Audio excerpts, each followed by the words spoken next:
Having documented every region of New York State parks, from Long Island to Niagara Falls, I am now on the last episode of the westernmost region of New York State Parks on the occasion of the centennial of the New York State Office of Parks, Recreation, and Historic Preservation. This is the Allegany region that covers the counties of Chautauqua, Cattaraugus, and Allegany County on the Lake Erie and the Allegany Plateau. It includes some of the newest state parks and the largest of the state parks. So let's begin. Lake Erie State Park is 355 acres, acquired by the state in 1928. It has hiking trails, fishing and boating, campsites, disc golf, and a history of shipwrecks off of its shore. A very beautiful rustic wooden and stone house for this campsite and park. And at the lakeshore, you have historical signs highlighting some of the shipwrecks that have been found off the coast and the bluffs here that were formed after the last ice age. Barcelona Lighthouse. This is a state park that was acquired in 2007. The lighthouse here was built in 1829 and discontinued in 1872, going through a handful of private owners until it was acquired by the state in 2007. It is still lit and kept visible today through an agreement between the town of Westfield and the state parks. The keeper's cottage houses a small museum and gift shop that's open during staffed hours. The tower, however, is not yet open to the public for ascent due to interior structural safety issues. The land around this small state park, that's the Barcelona Lighthouse, belongs to the town of Westfield, and there are plans to create a beautifully landscaped park along the waterfront here. Sunset Bay State Marine Park, located at the mouth of Cattaraugus Creek. It is located across from the native Seneca Reservation, that is the Cattaraugus Reservation. Just a series of docks and parking area where Cattaraugus Creek enters Lake Erie. Pat McGee Trail, 12.1-mile trail named after a local state senator.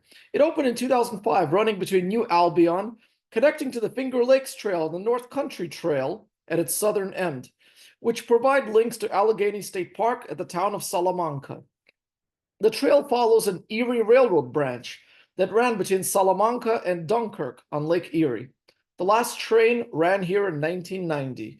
So here you can still see the trestles and embankments of the old train line on the Pat McGee Trail. That's part of our state park system. And that's the logo of the old Erie-Lehigh railroads, the E and the L here. Long Point State Park on Lake Chautauqua is 360 acres acquired by the state in 1955. This park was formed from two gifts of former estates on Chautauqua Lake. And here also there's hiking trails and a beach. It's one of several parks in our state named Long Point. There's another one in the Finger Lakes and another one on the St. Lawrence River.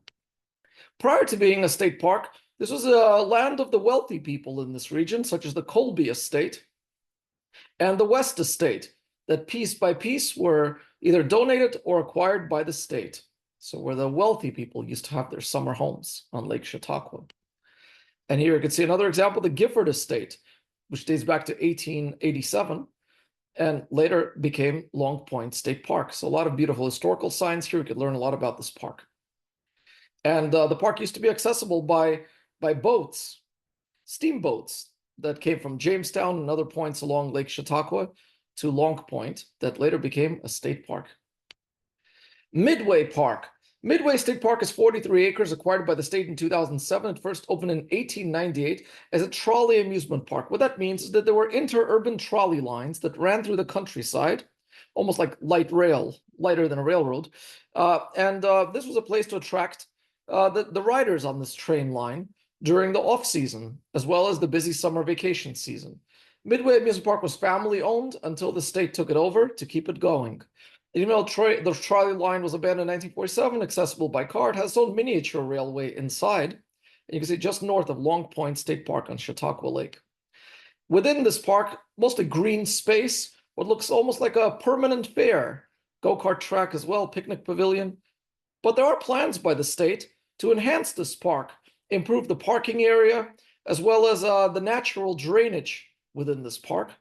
And you can see that along its man-made history, there are attempts to recreate the nature here, create a naturalistic landscape between its forested section, its grassland, and the vegetation along the waterfront here at Midway State Park. And now the largest of them all, Allegany State Park, 64,800 acres, acquired by the state in 1921, bordering on the Allegany National Forest in Pennsylvania. Notice Allegany State Park spells its name differently than the Allegheny River and the Allegany National Forest. The river and the National Forest were given its spelling by the federal government, but the federal government has no control over state parks, so we'll keep our spelling the way it is. Along the northern edge is the Allegany Reservation, also of the Seneca Indian Nation, going back to the early years of this country, on part of its historic homeland. This park also has campsites, nature trails, places to swim, and a very long, rich history. This is the map of the original park in 1921. Before the 1950s, when the Allegheny River was dammed to create the Kinzua Dam downriver in Pennsylvania, compromising some of the native reservation land, similar to what happened to Tuscarora Reservation near Buffalo, where land was taken away for a reservoir, as well as some of the state park land. You can see a postcard from the early years of the state park, erroneously showing the local natives with a teepee, which of course was the housing of the Plains natives. Up here in New York, they live in wigwams and longhouses, so inaccurate, stereotypical. And you can see the signs between the state park and the reservation are written in the English and in Seneca. Seneca Nation also has other reservations, a couple, a casino in Buffalo, the Cattaraugus Reservation, a small piece of land on the border of Allegheny County, and the larger one here along the border of the state park.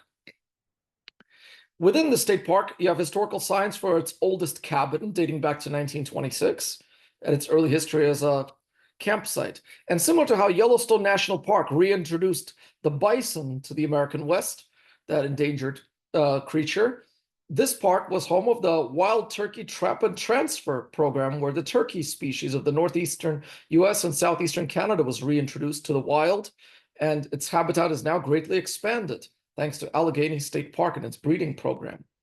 Within the state park is also the Fancher cabin, a former New York State senator, chairman of the Allegany State Parks Commission, who built a colonial-style lodge in 1927, one of the early promoters and stewards of this state park.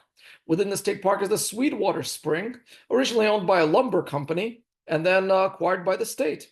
Also a place where people used to get their drinking water at the Sweetwater Spring, but it certainly doesn't have that mineral uniqueness of Saratoga Spa, that other great state park.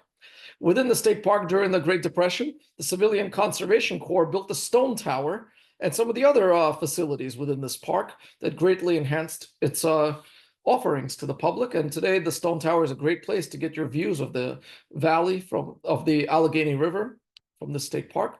Within the state park, there were also summer camps that operated for different years. Between 1928 and 1935, there were Boy Scouts and the YMCA here, and some of their cabins are still there. Some of them also used after 1933 by BOCES, a special education program in Cattaraugus County. Within the state park, I told you, Allegany State Park is huge. There's an outdoor museum of nature that was operating here in its early years. And the park also had ski jumping. The only other state park that had this was Bear Mountain. This one had a series of 188 feet, 163, and 108 feet. But last time it was operating was 1979. So as I mentioned before, in another video, state parks are not in the ski resort business anymore. The state park has a very beautiful park lodge, the Park House. No, it's not a lodge. You can't stay here overnight, though it certainly reminds me of the Bear Mountain Inn. So today it's just a visitor center and offices. And I mentioned the park also has its own dam and cabins. The park has a forest fire watchtower, a covered bridge, and remnants of a pool that operated here in its early years. Having finished all the state parks, I'm thinking, what should I do next in my parks history videos? Perhaps I can talk about the parks of the neighboring states, and each one of them has their own unique logos. You can see here New Jersey, Connecticut, Massachusetts, Rhode Island. That is Pennsylvania. Delaware and Maryland, West Virginia. There's Virginia, Ohio, Indiana. This one is Maine, Florida, Georgia. Or perhaps I can go back to Nassau County on Long Island, closer to home, and talk about the county parks, having made a video earlier about the town of Hempstead parks National Park Service, ooh, there's more than 400 sites of the National Park Service. That one will take a lot longer. But let me know in your comments or emails or messages which state's parks I should do next in this video series. Lots of books have been written about the state parks of New York, but it's been a long time since we've had a book about all of them together. Some of the better examples here include a book about Watkins Glen and Jones Beach and the Brooklyn Bridge Park. And this summer, there's going to be a new book coming out in August 2024 called Long Island State Parks by Kristen Matejka. Look forward to reading that one. When it comes to state parks beyond New York, books have been written by National Geographic, but that's only a sampling of the state parks, not all of them. Though Texas has its own official guide, nice coffee table book, just like Wisconsin. And in 1980s, early 90s, Bill Bailey wrote books about Pennsylvania, Virginia, Missouri, Wisconsin, Kentucky, Illinois, and New York state parks. A book from the 1980s that really deserves an update since we've had so many new parks since then. But besides that, what else would I seek to get from this video series? Perhaps a job at New York State Parks. As a guide, as a ranger, as an administrator, all these videos that I've shared demonstrate my knowledge of the agency, its history, and its parks. And I look forward to sharing more parks history in New York and beyond with you. Thank you so much.